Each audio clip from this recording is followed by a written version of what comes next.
ఏమ్మా, ఆ రోజు నువ్వు చూసింది అదే రూపంలో ఉన్న మరో అమ్మాయినేనా? అవును సార్. ఎలాంటి కన్ఫ్యూజన్ లేదు కదా? లేదు సార్. ఏమైంది అంకుల్? డాక్టర్ని కలిసి అడిగాను. ఏం చెప్పారు? ఒక సిస్టర్ చేసిన పొరపాటు వలన బ్లడ్ శాంపిల్ మారిపోయింది. నువ్వు శిరీషివి కాదు సంధ్యవి అన్నావు. అది కూడా అబద్ధమని డిఎన్ఏ టెస్ట్ నిరూపించింది. ఇంకా నేను తెలుసుకోవడానికి ఏముంది? నువ్వు తెలుసుకోవాల్సిన విషయాలు చాలా ఉన్నాయి కార్తీక్. ఒకసారి నా మాట విను. నేను చెప్పడానికి వచ్చాను, వినడానికి రాలేదు.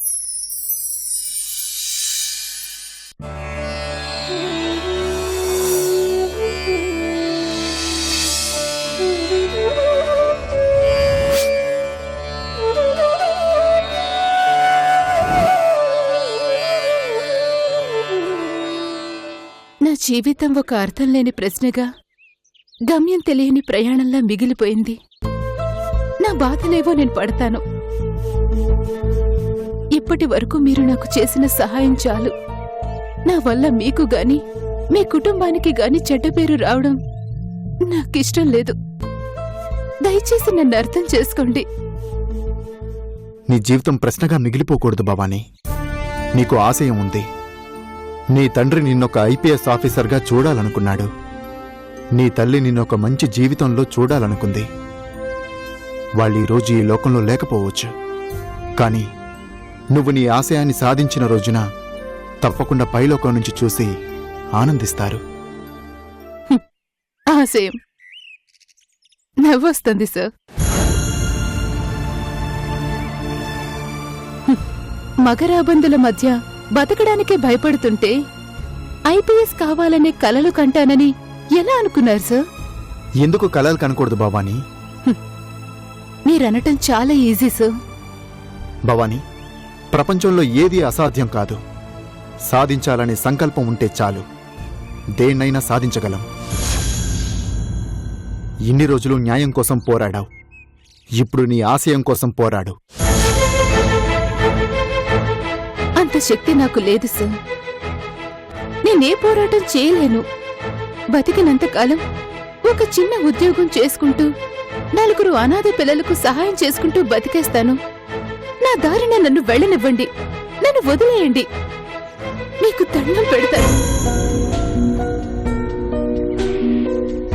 భవానీ, సమస్య వచ్చినప్పుడు భయపడి పారిపోయేవాళ్లు జీవితాంతం అలా భయపడుతూనే ఉంటారు, అలా పారిపోతూనే ఉంటారు.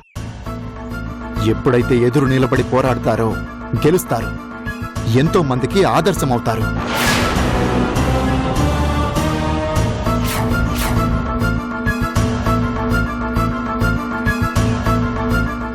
ఒక భవానీ గెలిస్తే 100 మంది భవానీలకు న్యాయం జరుగుతుంది. ఏ సమాజాన్ని చూసి భవానీ భయపడిపోతుందో అదే సమాజం భవానీకి భయపడుతుంది. నేను చెప్పే మాటలన్నీ కలలు కాదు భవానీ, జరగబోయే నిజాలు. నీకు అండగా నేనుంటాను భవానీ. నీ ఆశయానికి కావలసినవన్నీ నేను సమకూర్చుతాను. నువ్వు నా ఇంటికి రావడానికి ఇబ్బంది పడితే హాస్టల్లో ఉండు. ఏమంటావు భవానీ? నీ మౌనమే అంగీకారం అనుకోనా?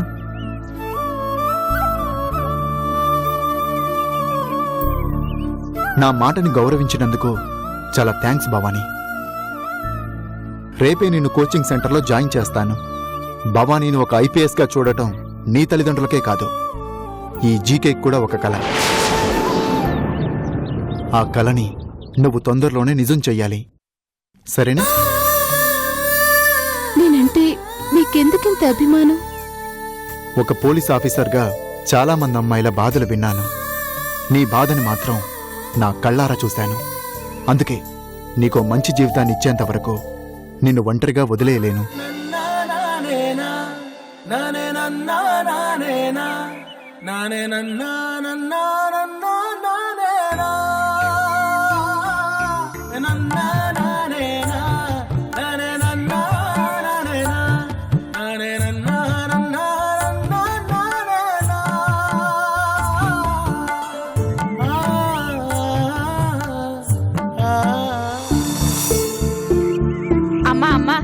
చేయి తల్లే, 1 రూపాయి ధర్మం చేయి తల్లే. అమ్మా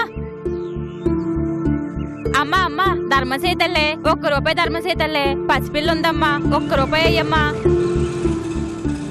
అమ్మా అమ్మా అమ్మా ధర్మం చేయి తల్లే, 1 రూపాయి ధర్మం చేయి తల్లే. పసిపిల్ల ఉందమ్మా, 1 రూపాయి అయ్యమ్మా.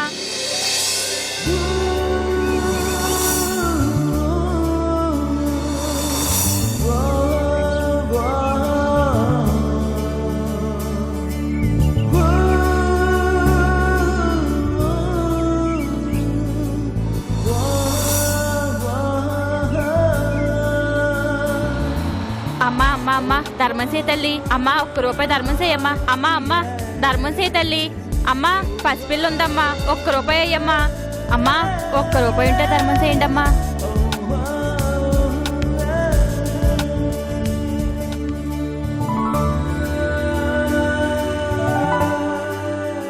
నేను ప్రదక్షిణాలు చేసొస్తాను, ఈలోగా నువ్వు అర్చన చేయించు. అలాగే. పేరు చెప్పండమ్మా. పాలపాటి కనక మహాలక్ష్మి, గోత్రం ఏంటమ్మా? రఘుకుల గోత్రం. రఘుకుల గోత్రం. పాలపాటి కనక మహాలక్ష్మి నామధేయస్య రఘుకుల గోత్రస్య. ఓం శుక్లాంబరధరం విష్ణు యజువర్ణం చతుర్భుజం ప్రసన్నవదనం ధ్యాయేత్ సర్వవిఘ్నోపశాంతయే.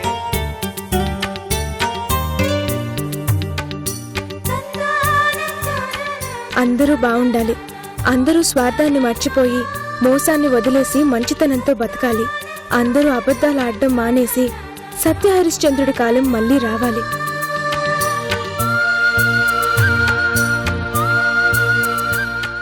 తీసుకోండమ్మా. దీర్ఘాయుష్మాన్ భవ.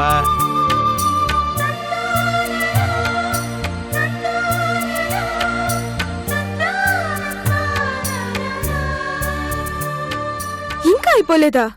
3 ప్రదక్షిణల కంటే ఎక్కువ చేయవు కదే. ఎగ్జామ్ లో స్టేట్ ర్యాంక్ తప్పకుండా నాకే రావాలని మొక్కున్నాను. ఇలా ప్రదక్షిణలు చేస్తే రావు. బాగా చదువుకుంటే వస్తావు. నీలా ఏక సంతానాన్ని కాదు కాబట్టే ఈ బాధ. 108 చేసి వచ్చేస్తాను, నువ్వు కూర్చో. ఫోన్ చేయమంటావా? ఎవరికే? 108 కి. దేవుడి గుళ్ళ జోకులేంటే? కళ్ళు తిరిగి పడిపోతావేమోనని. డిస్టర్బ్ చేయకుండా వెళ్ళు.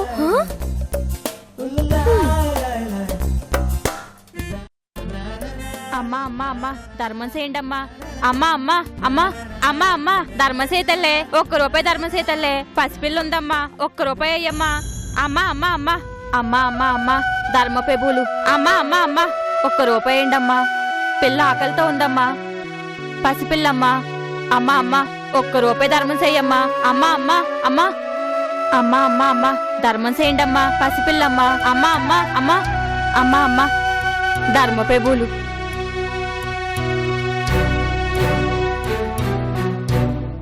అమ్మా అమ్మా పసిపాపను చూడండి అమ్మా, ధర్మం చేయండి అమ్మా.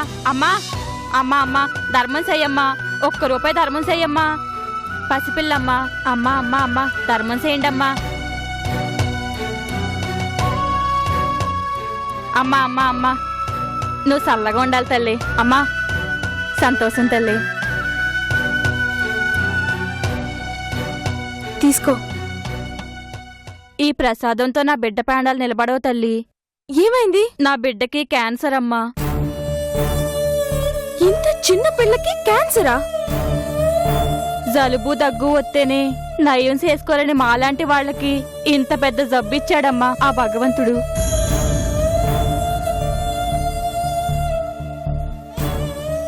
ఆ దేవుడికి నా కూతురి మీద కనికరం లేకపోయినా నీలాంటి జాలిగుండె కలిగిన తల్లు సాయం చేస్తే నా బిడ్డని కాపాడుకుంటానమ్మా.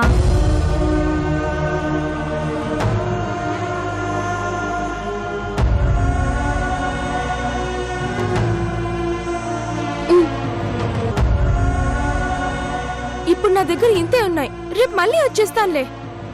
సాక్షాత్తు అమ్మవారిలా కనిపిస్తున్నావు తల్లి. నీ కూతురు జబ్బు నయం కావాలని ఆ దేవుడికి నేను కూడా మొక్కుకుంటాను. నువ్వు సల్లంగుండు తల్లి. బాధపడకు.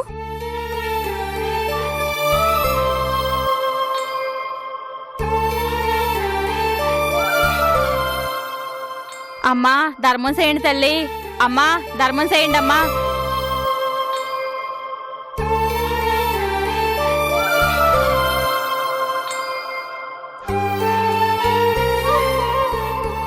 వెళ్దామా? పసిపిల్లమ్మా ధర్మం చేయండి అమ్మా. ఇంతసేపు హెడ్ లైట్లా వెలిగిపోయిన మొహం బెడ్ లైట్లా మారిపోయిందేంటే? ఏమైంది? ఆ పసిపాప ఏం పాపం చేసిందని దేవుడు తనకి క్యాన్సర్ అని పెద్ద శిక్ష వేశాడు.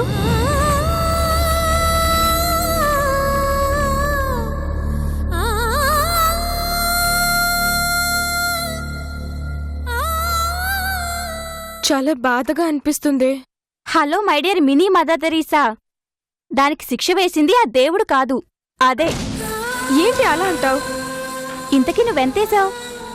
నా దగ్గర 500 ఉంటే ఇచ్చేశాను. డాక్యుమెంట్స్ చేతిలో ఉంటే ఇల్లు కూడా రాసిచ్చేదానివేమో. సీరియస్ గా తీసుకోవా స్వర్ణ నువ్వు? అది పెద్ద ఫ్రాడే బాబు. సత్యయుగం నాటి నుంచి నేటి కలియుగం వరకు ఆ దేవుడు 10 అవతారాలు మాత్రమే ఎత్తాడు. కానీ అది ఉదయం నుంచి సాయంత్రం వరకు 20 అవతారాలు ఎత్తుతుంది. ఎలా చెప్తున్నావు? నీ కళ్ళతో నువ్వే చూడు.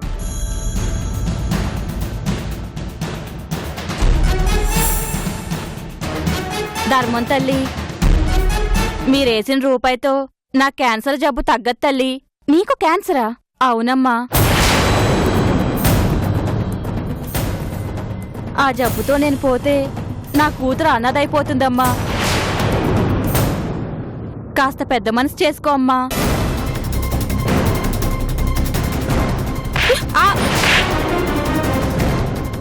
ఏయ్, చిన్న పిల్లని అడ్డం పెట్టుకొని ఆడుకోవడానికి సిగ్గులేదా నీకు? తప్పు చేసిన వాళ్ళు ఎవరైనా దేవుడి ముందు నిలబడతారు, కానీ నువ్వు దేవుడి ముందే ఉండి తప్పు చేస్తున్నావు. ఈ కనక మహాలక్ష్మి అబద్ధం చెప్పి మోసం చేసే వాళ్ళని విడిచిపెట్టదు.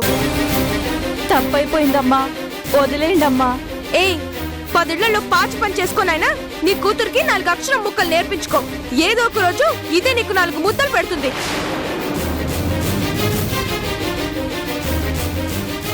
క్యాన్సర్ కంటే పెద్ద రోగం ఏంటో తెలుసా నీకు? బద్ధకం. అన్ని అవయవాలు బాగుండి అడుక్కు తినడం కన్నా చావడం నయం. నువ్వు చస్తే ఇది అనాథవుతుందే, కానీ నీతోనే ఉంటే ఖచ్చితంగా అడుక్కు తినేదవుతుంది.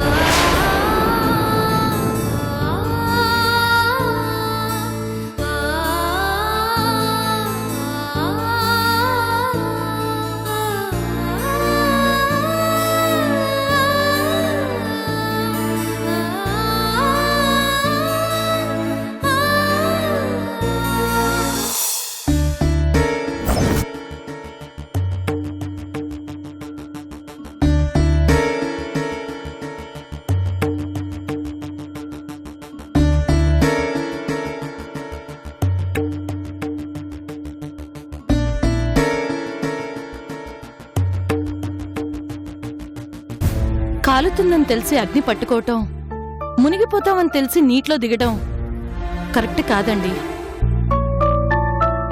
మన కూతురని గొప్పలు చెప్పుకోవడం కాదు, కానీ మహాలక్ష్మి లాంటి కల్మషం లేని అమ్మాయిని బిడ్డగా పొందటం మన అదృష్టం అండి.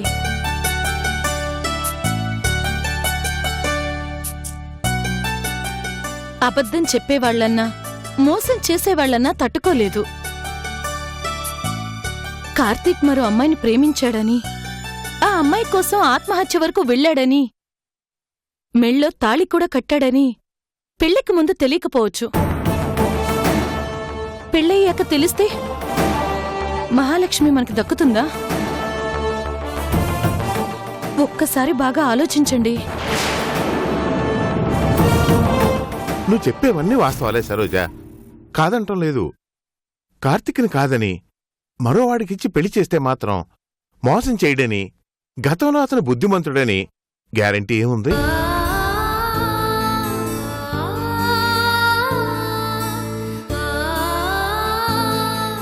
పిల్లలకి అన్నం తినిపించటం కోసం రాని చందమామను పిలుస్తాం. అది అబద్ధమైనా అవసరం.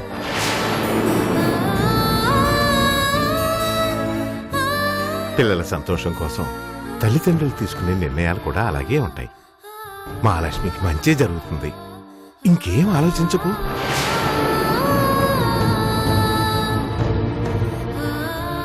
నా మాట విను, మంచి జరుగుతుంది. చిచ్చి,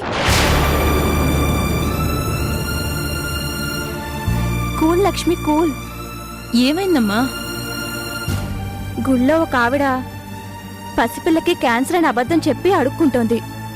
అది నిజం కాదని తెలిసి తనొకటి పీకింది. పిల్లని శిశు సేవా సమితి వాళ్ళకి అప్పగించింది. అన్ని విషయాలకి అలా రియాక్ట్ అయితే బతకలేమమ్మా. అరే, అంత దారుణంగా అబద్ధాలాడి ఎలా మోసం చేస్తారమ్మా? ఇప్పుడు కొట్టే వదిలేశాను. ఈసారి అలా కనిపించిందంటే జైల్లో పెట్టిస్తాను. ప్రతి మనసులోనూ ఒక అబద్ధం ఉంటుంది. ప్రతి మనిషిలోనూ ఒక మోసగాడు ఉంటాడమ్మా. అలా ఎందుకుండాలి? 10 రూపాయలు వస్తూనే 100 రూపాయలకు అమ్ముతాడు. అది అబద్ధం, మోసం. కాని అది అతని వృత్తి ధర్మం. మోసం చేసేవాళ్ళని జైల్లో పెట్టించాలని కంకణం కట్టుకుంటే దేశంలోని జైళ్లు సరిపోవు.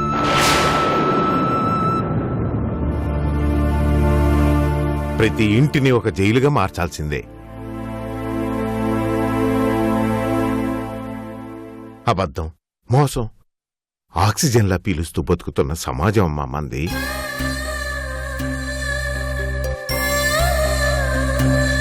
సర్దుకుపోవాలి, చూస్తూ వెళ్ళిపోవాలి. నేనలా చూస్తూ వెళ్ళిపోలేను నాన్న.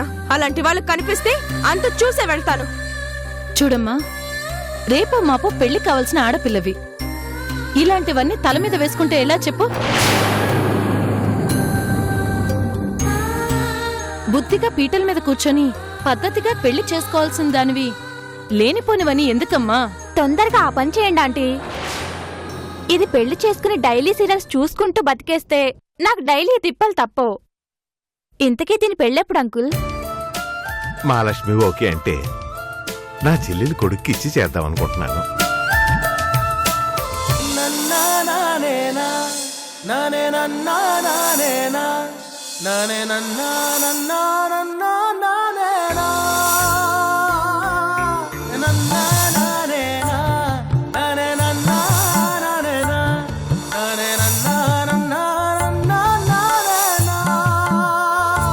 ఎవరు? హైదరాబాద్ లో ఉండే మహాలక్ష్మి వాళ్ళ బావ కార్తీక్ ఇచ్చి పెళ్లి చేద్దాం అనుకుంటున్నారా? అవునమ్మా.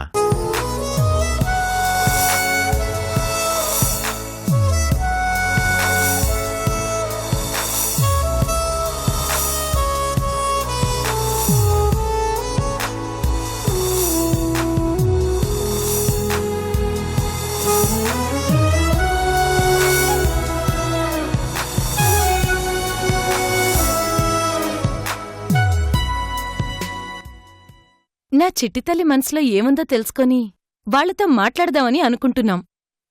ఏమ్మా, బావంటే నీకిష్టమేనా?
లవర్ ఇతనా?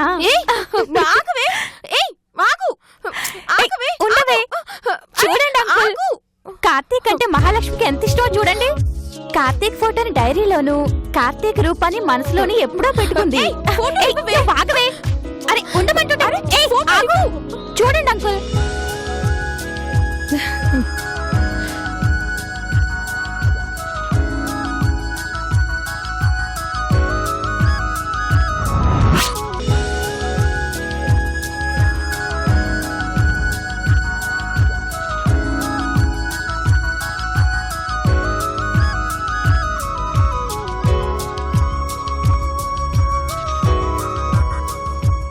బాబు కార్తీక్, నీ మనసులో ఎవరున్నారో తెలీదు కానీ దీని మనసులో మాత్రం నువ్వే ఉన్నావు. మా బావ అందరిలాంటి వాడు కాదు.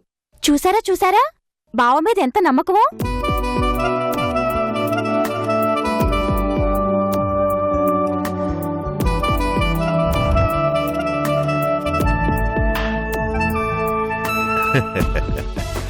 ఇంకే అత్తయ్య మావేలతో అన్ని విషయాలు మాట్లాడతాను. మీ చెల్లెలు మహాలక్ష్మిని తీసుకురమ్మంటుంది కదా, ఆ, ఒక వారం రోజులు అక్కడే అట్టిపెట్టండి. అత్తగారి ఇల్లు పెళ్లికి ముందు నుంచి అలవాటవుతుంది. అలాగే సరోజ. చెప్పండి నాన్న. అరే రే రే రే రే, అప్పుడే అనకాపల్లి కనక మహాలక్ష్మికి మొహంలో పెళ్లి కలొచ్చేసింది. అబ్బో పోవే. సిగ్గే. అరే చూసారా